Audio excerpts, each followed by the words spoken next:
Sa panahon at mundo ng basketball ngayon, lalo na sa mga kabataan, napakalawak ng oportunidad.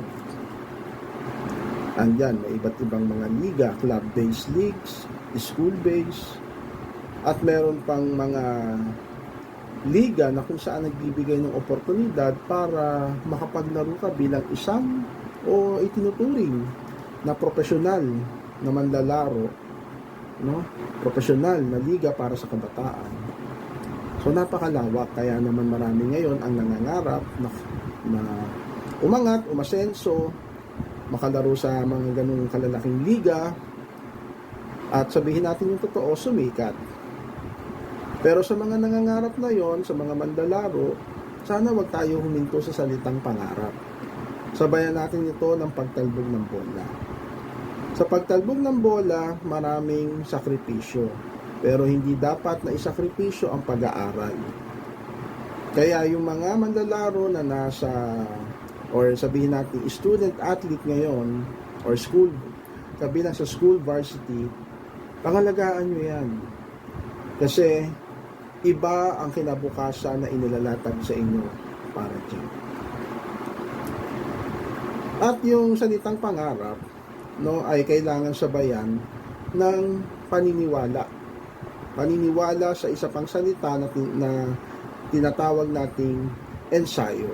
Training. Maniwala kayo sa ensayo. Ito ang isang napakalaking susi para makamit mo yung pangarap mo. Hindi lahat nakukuha sa dami ng ligang nilalaroan. Hindi lahat ng pag-angat mo ay makukuha sa iba't ibang liga. Una, ano ba ang target mo sa ligang ito? Sa ligang sinasalihan mo? 5 o 6 na liga? Yun ba ay pare-parehong makakatulong sa pag-angat mo kahit di ka nag-iensayo? Yan ang mga katanungan. At sa bawat laro, makakaharap ka ng isang manlalaro na katulad mo na may pangarap, pero nagsasakripisyo at may pansariling disiplina. Sabayan natin ng disiplina.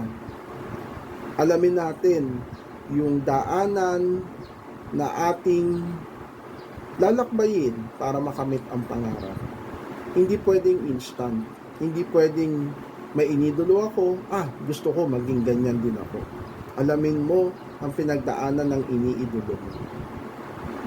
So sa mga kabataan ngayon na nangangarap, sabayan natin ng sakripisyo, disiplina, at paniniwala na makakamit mo ito sa ensayo.